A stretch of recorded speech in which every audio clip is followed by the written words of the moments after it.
Qual é, galera? Beleza? Sou o Guilherme França e eu tô aqui com o Vitor Freitas para fazer o projeto de cálculo numérico. Nós somos alunos da Unicamp e estamos cursando essa matéria no segundo semestre de 2020. Bom, então bora lá para criar o projeto.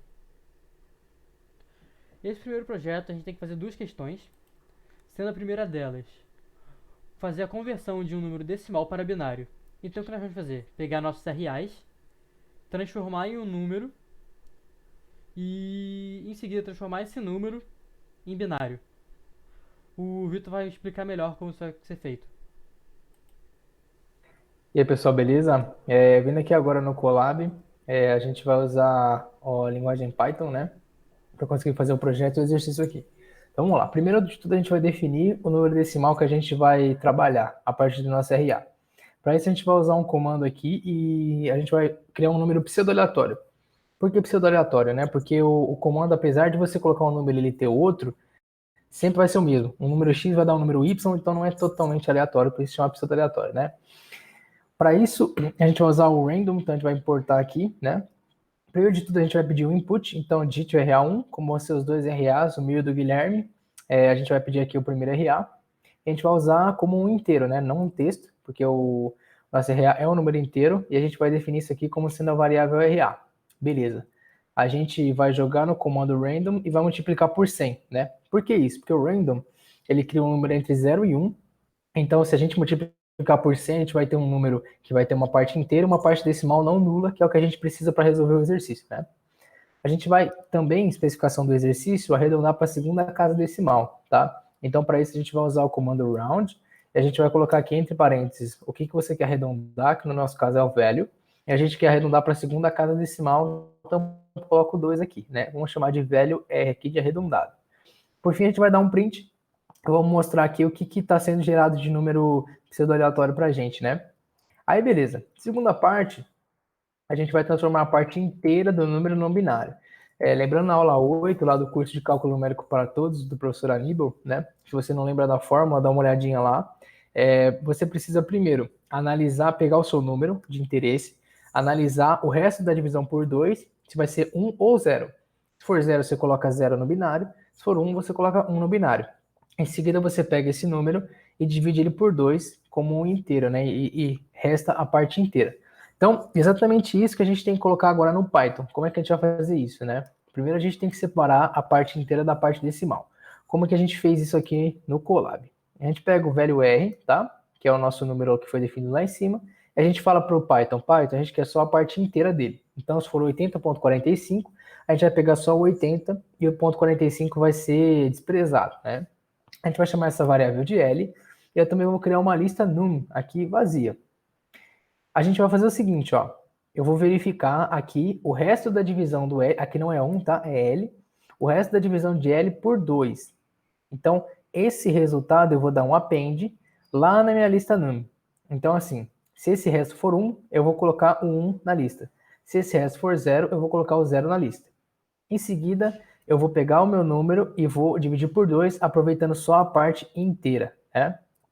Esse é o processo. Só que como eu quero fazer ele iteradas vezes, eu vou colocar ele dentro de um while, né? Para automatizar o processo, a gente conseguir fazer isso várias vezes. Então, enquanto o meu número L ele for maior ou igual a 1, vai continuar refazendo o processo até a gente conseguir ter o nosso binário, né? Então, while, dentro do parênteses é a minha condição, que aqui no caso é o que o L seja maior ou igual a 1. Perfeito, só que a gente tem um problema, né? Para você lembrar lá na fórmula, o nosso A0, que é a primeira iteração, ele é a última posição do binário. O nosso A1 é a segunda, é a antepenúltima posição do binário aqui. Só que, na verdade, o que o Python está fazendo é o contrário. O append, ele coloca em primeiro lugar. Então, o meu A0 está indo para o primeiro lugar, o meu A1 está indo para o segundo lugar, o meu A3, o meu A2 está indo para o terceiro lugar, e assim por diante. Então, o nosso binário está ficando espelhado.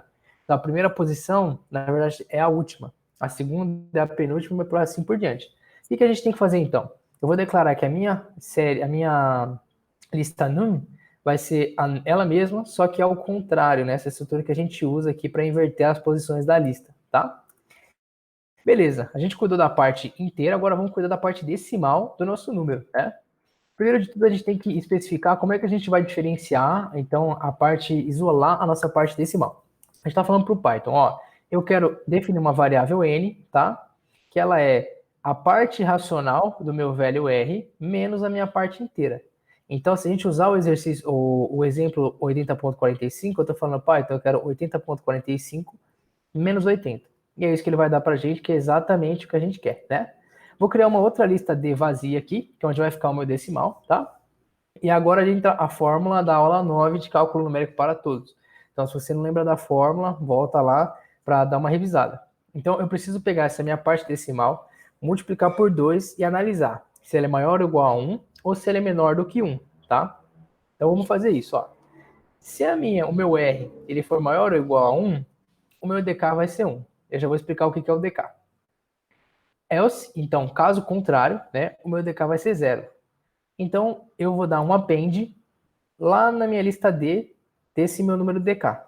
Então, o que eu estou falando para ele, ó, se depois de multiplicar o meu decimal por 2, esse número for maior ou igual a 1, eu vou adicionar 1 no binário. Se esse número for menor do que 1, eu vou adicionar 0 no binário. É simplesmente isso que ele está fazendo nessa parte, tá? Depois eu vou definir o número R como sendo R menos DK. Então, se o DK for 0, R é igual a R. E se o DK for 1, R é igual a R menos 1. Né? Isso é basicamente o que a fórmula faz, tá? Depois, eu preciso, caso o meu R seja maior ou igual a 0, eu preciso refazer esse 2 vezes o meu número, né? Então, eu vou colocar ele aqui de novo. Para que eu possa, que nem na parte anterior, refazer iteradas vezes isso aqui, eu vou colocar dentro de um while, tá? Então, while, e aí dentro dos parênteses vem as minhas restrições, né? Então, enquanto o R for maior ou igual a 0, for maior que 0, perdão, então enquanto ele não atingir esse patamar, e enquanto iter for menor ou igual a 20, né? O que é isso? A gente define a variável iter como sendo 0, tá? E a cada vez que o while passa, cada iteração, ele acrescenta um número aqui. Por quê? Porque esse processo ele pode se fazer muitas e muitas e muitas vezes e ter uma precisão que a gente não precisa. Né? Vai gastar tempo de processamento, então a gente coloca 20 iterações no máximo, que já vai dar uma aproximação bem legal do que a gente precisa. Não precisa ser iterar 100, 200, 300 vezes. Né? Então, enquanto ele respeitar essas duas condições, ainda vai continuar acontecendo o while. Então, essa é a parte decimal. Agora, por fim, a gente vai juntar todas, né? Eu criei uma lista C, que é um ponto só, ele é só um ponto, para ficar a parte inteira, ponto, a parte decimal, assim como o número é representado normal, tá? Eu vou chamar de M o meu número final, ele é representado por num, que é a parte inteira, mais o C, que é o meu ponto, mais o meu D, que é a parte decimal, né? Eu quero agora chamar a atenção de vocês, eu vou colocar aqui o meu RA, e ele vai colocar essas duas formas aqui, ó. A primeira é o código sem formatação, e a segunda é com formatação. Reparem a diferença. Aqui ele está com vírgula, está com chave, está com um monte de coisa que a gente não é agradável da gente pegar aqui, né? Então eu vou cancelar. E qual que é a principal diferença, né? Voltando aqui no código, ó, a diferença é que para o meu número formatado aqui, primeiro eu dei um strip nas chaves, então ele vai tirar as chaves, e eu dei um replace nas vírgulas e nas aspas simples. Então, onde é vírgula e aspas simples, ele vai substituir por espaços vazios, tá? Então eu fiz strip e replace. E agora quando a gente coloca lá de novo, ó, a gente tem aqui. Em seguida disso, galera, é só colar o código mais uma vez embaixo e mudar no print aqui, ó, para ele pedir o RA2 no segundo input, né? Digite o RA2, mesmo processo, tudo igualzinho, tá? Vou colocar aqui o RA do Guilherme. Opa, vou colocar o RA dele aqui. Vai dar aqui os dois números decimais. E a minha parte é basicamente essa. Esse é o exercício 1. Bom, galera, voltando aqui para o slide, vou mostrar um pouco aqui do exercício 2, que eu vou explicar. O exercício 2 é basicamente para a gente ver a precisão, medir a precisão da máquina, então do computador, o quão preciso ele é. Eu vou direto para o exercício para vocês verem como é que funciona. Só deixa eu abrir aqui o Colab. Bom, aqui o exercício 2. Primeiro a gente vai importar a biblioteca random, né, para poder fazer o que igual a gente fez no começo. Então aqui a gente vai importar vai colocar input, digite o RA, a gente digita o RA, faz o random para obter um número pseudo aleatório, multiplica ele por 10.000 Em seguida, você printa o valor, val, que vai ser esse aqui. Então, parece pra gente que o valor vai ser esse. Logo depois, a gente vai definir a igual a 1, vai colocar s igual ao valor de val mais a. E vai fazer isso enquanto s for maior do que val. Então, vai ficar vendo se é igual, né? Enquanto ele é somado que val. E vai dividir o a por 2 enquanto isso, né? Como assim? Ele vai ficar somando a dividido por 2, a dividido por 2, a dividido por 2. Então, assim, vai somar 1, depois vai somar meio, depois vai somar 0,25 e assim em diante, enquanto s for maior do que o val. E ele vai parar de fazer isso um momento, que é quando o computador já não consegue diferenciar val de s. Quando o a está tão pequeno que o computador já não sabe essa diferença. E o que a gente quer? Essa precisão. Já que a gente não sabe que número é esse, a gente pega esse número e multiplica por 2, que foi a última vez que esse cálculo deu certo. Então a precisão aqui, o prec, vai ser 2 vezes a, para a gente ver a última vez que esse número deu certo. Em seguida vai printar, então vai mostrar pra gente que número é esse. A precisão do computador vai mostrar essa precisão aqui, que seria 2 vezes a, o último a do while.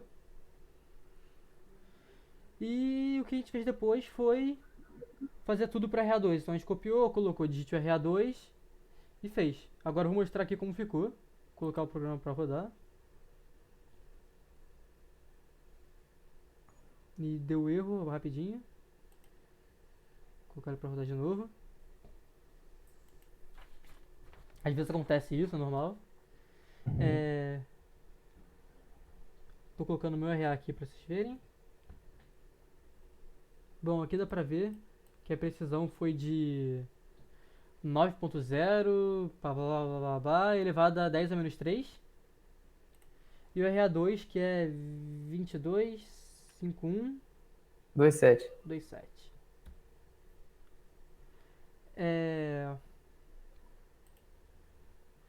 Bom, vou colocar aqui para rodar. E a precisão deu 1.8 elevado a 10 a menos 12. Então, por que a precisão dá um pouco diferente, né? Vocês podem ver que é bem próximo, mas dá um pouco diferente porque quanto maior o número de val, mais difícil é para o computador perceber a diferença do S pro val. Apenas por isso. Mas você pode ver que ainda assim elas estão bem próximas as diferenças, sabe? E é isso. Voltar aqui para a tela inicial para a gente encerrar o vídeo. Bom, qualquer dúvida vocês podem voltar nas aulas anteriores, dúvida em relação à fórmula, vocês podem rever o vídeo também. E... Vitor? Acho que é isso, pessoal. Obrigado aí demais. Espero que a gente tenha ajudado.